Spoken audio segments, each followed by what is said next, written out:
नमस्कार दोस्तों, ज्ञान वृष्टि चैनल में आपका हार्दिक स्वागत है।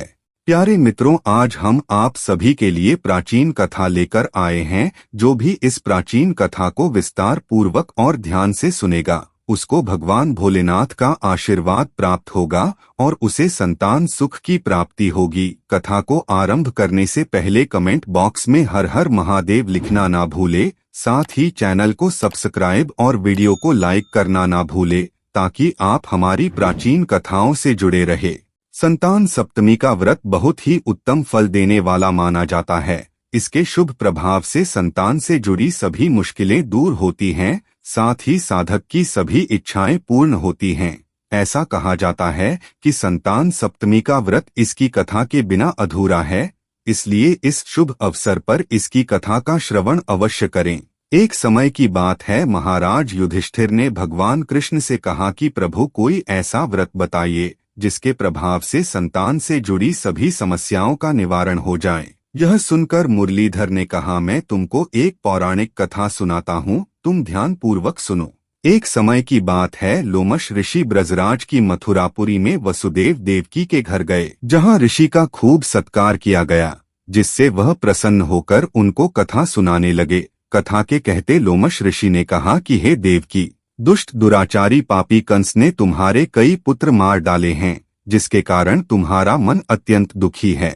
इसी प्रकार राजा नहुष की पत्नी चंद्रमुखी भी दुखी रहा करती थी, किंतु उसने संतान सप्तमी का व्रत विधिपूर्वक और भाव के साथ किया, जिसके प्रभाव से उनको संतान का सुख प्राप्त हुआ। यह सुनकर देवकी ने हाथ जोड़कर मुनि से कहा, हे ऋषिराज, कृपा करके रानी चंद्रमुखी का संपूर्ण वृत्तांत तथा इस व्रत को विस्तार सहित मुझे बतलाइए, जिससे मैं भी इस दुख से छुटकारा पाऊं। तब लोमश ऋषि ने कहा, हे देवकी, अयोध्या के राजा नहुष थे, उनकी पत्नी चंद्रमुखी अत्यंत सुंदर थी। उनके नगर में विष्णुगुप्त नाम का एक ब्राह्मण रहता था, उसकी स्त्री का नाम भद्रमुखी था, वह भी अत्यंत रूपवती सुंदरी थी। रानी और ब्राह्मणी में अत्यंत प्रेम था। एक दिन वे दोनों सरयू नदी में स्नान करने के लिए गई। वहां उन्होंने देखा कि अन्यत बहुत सी स्त्रियां सरयू नदी में स्नान करके निर्मल वस्त्र पहनकर एक मंडप में शंकर एवं पार्वती की मूर्ति स्थापित करके पूजा कर रही थी। रानी और ब्राह्मणी ने यह देखकर उन स्त्रियों से पूछा कि बहनों, तुम यह किस देवता की और किस कारण से पूजन व्रत आदि कर रही हो? यह सुन स्त्रियों ने कहा कि हम संतान सप्तमी का व्रत कर रही हैं और हमने शिव पार्वती का पूजन चंदन अक्षत आदि से षोडशोपचार विधि से किया है। यह सब इसी पुनीत व्रत का विधान है। यह सुनकर रानी और ब्राह्मणी ने भी इस व्रत के करने का मन ही मन संकल्प किया और घर वापस लौट आई। ब्राह्मणी भद्रमुखी तो इस व्रत को नियम पूर्वक करती रही, किंतु रानी चंद्रमुखी राजमद के कारण कभी इस व्रत को करती, कभी नहीं करती, कभी रानी से भूल हो जाती। कुछ समय बाद दोनों मर गई। दूसरे जन्म में रानी बंदरिया और ब्राह्मणी ने मुर्गी की योनि पाई। ब्राह्मणी मुर्गी की योनि में भी कुछ नहीं भूली और भगवान शंकर तथा पार्वती जी का ध्यान करती रही। उधर रानी बंदरिया की योनि में भी सब कुछ भूल गई। थोड़े समय के बाद दोनों ने यह देह त्याग दिया।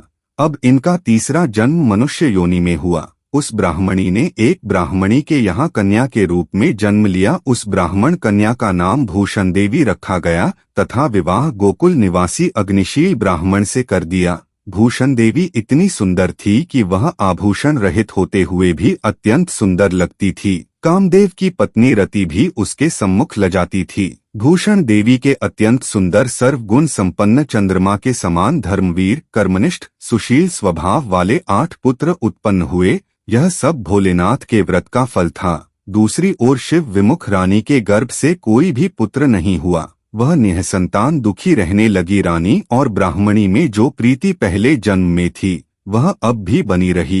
रानी जब वृद्ध अवस्था को प्राप्त होने लगी तब उसके गूंगा, बहरा तथा बुद्धिहीन अल्प आयु वाला पुत्र हुआ। वह 9 वर्ष की आयु में इस क्षण भंगुर संसार को छोड़कर चला गया। अब तो रानी पुत्र शोक में अत्यंत दुखी होकर व्याकुल रहने लगी। दैवयोग से भूषण देवी ब्राह्मणी रानी के यहाँ अपने पुत्रों को लेकर पहुंची। रानी का हाल सुनकर उसे भी बहुत दुख हुआ, किंतु इसमें किसी का क्या दोष? कर्म और प्रारब्ध के लिखे को स्वयं ब्रह्मा भी मिटा नहीं सकते। रानी के कर्म ही ऐसे थे, इसी कारण उसे दुख भोगना पड़ा। इधर रानी पंडितानी के इस वैभव और 8 पुत्रों को देखकर उससे मन में ईर्ष्या करने लगी तथा उसके मन में पाप उत्पन्न हुआ। उस ब्राह्मणी ने रानी का संताप दूर करके निमित्त अपने 8 पुत्र रानी के पास छोड़ दिए। रानी ने पाप के वशीभूत होकर उन ब्राह्मणी पुत्रों की हत्या करने के विचार से लड्डू में विष मिलाकर उनको खिला दिया, लेकिन शिव जी की कृपा से एक भी बालक की मृत्यु नहीं हुई। यह देखकर तो रानी अत्यंत ही आश्चर्यचकित हो गई और इस रहस्य का पता लगाने की मन में ठान ली। भगवान की पूजा से निवृत्त होकर जब भूषण देवी आई तो रानी ने उससे कहा कि मैंने तेरे पुत्रों को मारने के लिए लड्डू में जहर मिलाकर खिला दिया, किंतु इनमें से एक भी नहीं मरा। तूने कौन सा दान पुण्य व्रत किया है जिसके कारण तेरे यह पुत्र नहीं मरे और तू नित नए सुख भोग रही है? तेरा बड़ा सौभाग्य है। इनका भेद तू मुझसे निष्कपट होकर समझा, मैं तेरी बड़ी ऋणी रहूंगी। रानी के ऐसे दीन वचन सुनकर भूषण ब्राह्मणी कहने लगी, सुनो, तुमको 3 जन्म का हाल कहती हूँ, ध्यानपूर्वक सुनना। पहले जन्म में तुम राजा नहुष की पत्नी थी और तुम्हारा नाम चंद्रमुखी था, मेरा भद्रमुखी था और मैं एक ब्राह्मणी थी। हम दोनों अयोध्या में रहती थी और मेरी तुम्हारी बड़ी प्रीति थी। एक दिन हम तुम दोनों सरयू नदी में स्नान करने गई और दूसरी स्त्रियों को संतान सप्तमी का उपवास शिवजी का पूजन अर्चन करते देखकर हमने इस उत्तम व्रत को करने की प्रतिज्ञा की थी, किंतु तुम सब भूल गई और झूठ बोलने का दोष तुमको लगा, जिसे तुम आज भी भोग रही हो। मैंने इस व्रत को आचार विचार सहित नियम पूर्वक सदैव किया और आज भी करती हूँ। दूसरे जन्म में तुमने बंदरिया का जन्म लिया तथा मुझे मुर्गी की योनि मिली। भगवान शंकर की कृपा से इस व्रत के प्रभाव तथा भगवान को इस जन्म में भी नहीं भूली और निरंतर उस व्रत को नियमानुसार करती रही। तुम अपने बंदरिया के जन्म में भी भूल गई, इसलिए मैं यह समझती हूँ कि तुम्हारे ऊपर यह जो भारी संकट है उसका एकमात्र यही कारण है और दूसरा कोई कारण नहीं हो सकता है। इसलिए मैं तो कहती हूँ कि आप अब भी संतान सप्तमी के व्रत को विधि सहित करिए, जिससे तुम्हारा यह संकट दूर हो जाए। लोमश ऋषि ने कहा, देवकी भूषण ब्राह्मणी के मुख से अपने पूर्व जन्म की कथा तथा संकल्प इत्यादि सुनकर रानी को पुरानी बातें याद आ गई और पश्चाताप करने लगी तथा भूषण ब्राह्मणी के चरणों में पड़कर क्षमा याचना करने लगी और भगवान शंकर पार्वती जी की अपार महिमा के गीत गाने लगी। उस दिन से रानी ने नियमानुसार संतान सप्तमी का व्रत किया, जिसके प्रभाव से रानी को संतान सुख भी मिला तथा संपूर्ण सुख भोग कर रानी शिवलोक को गई। भगवान शंकर के व्रत का ऐसा प्रभाव है कि पथभ्रष्ट मनुष्य भी अपने पथ पर अग्रसर हो जाता है और अनंत ऐश्वर्य भोग कर मोक्ष पाता है। लोमश ऋषि ने फिर कहा कि देवकी, इसलिए मैं तुमसे भी कहता हूँ कि तुम भी इस व्रत को करने का संकल्प अपने मन में करो तो तुमको भी संतान सुख मिलेगा। इतनी कथा सुनकर देवकी हाथ जोड़कर लोमश ऋषि से पूछने लगी, है ऋषिराज, मैं इस पुनीत उपवास को अवश्य करूंगी, किंतु आप इस कल्याणकारी एवं संतान सुख देने वाले उपवास का विधान, नियम, विधि आदि विस्तार से समझाइए। यह सुनकर ऋषि बोले, हे देवकी, यह पुनीत उपवास भादों के महीने में शुक्ल पक्ष की दशमी के दिन किया जाता है। उस दिन ब्रह्म मुहूर्त में उठकर किसी नदी अथवा कुएं के पवित्र जल में स्नान करके निर्मल वस्त्र पहनने चाहिए। फिर शंकर भगवान तथा जगदम्बा पार्वती जी की मूर्ति की स्थापना करें। इन प्रतिमाओं के सम्मुख सोने चांदी के तारों का अथवा रेशम का एक गंडा बनावें। उस गंडे में 7 गांठें लगानी चाहिए। इस गंडे को धूप दीप अष्टगंध से पूजा करके अपने में बांधे और भगवान शंकर से अपनी कामना सफल होने की प्रार्थना करें। तदंतर 7 पुआ बनाकर भगवान का भोग लगाएं और साथ ही पुआ एवं यथाशक्ति सोने अथवा चांदी की अंगूठी बनवाकर इन सबको एक तांबे के पात्र में रखकर और उनका षोडशोपचार विधि से पूजन करके किसी सदाचारी धर्मनिष्ठ सत्पात्रा ब्राह्मण को दान दे। उसके पश्चात 7 पुआ स्वयं प्रसाद के रूप में ग्रहण करें। इस प्रकार इस व्रत का पारायण करना चाहिए। प्रतिमाल की शुक्ल पक्ष की सप्तमी के दिन, हे देवकी, इस व्रत को इस प्रकार नियम पूर्वक करने से समस्त पाप नष्ट होते हैं और भाग्यशाली संतान उत्पन्न होती है तथा अंत में शिवलोक की प्राप्ति होती है। हे देवकी, मैंने तुमको संतान सप्तमी का व्रत संपूर्ण विधान विस्तार सहित वर्णन किया है। उसको अब तुम विधिपूर्वक करो, जिससे तुमको उत्तम संतान प्राप्त होगी। इतनी कथा कहकर भगवान आनंदकंद श्री कृष्ण ने धर्मावतार युधिष्ठिर से कहा कि श्री लोमश ऋषि इस प्रकार मेरी माता को शिक्षा देकर चले गए। ऋषि की कथा अनुसार मेरी माता देवकी ने इस व्रत को नियमानुसार किया, जिसके प्रभाव से मैं उत्पन्न हुआ। यह व्रत विशेष रूप से स्त्रियों के लिए कल्याणकारी है, परंतु पुरुषों के लिए भी समान रूप से कल्याणदायक है।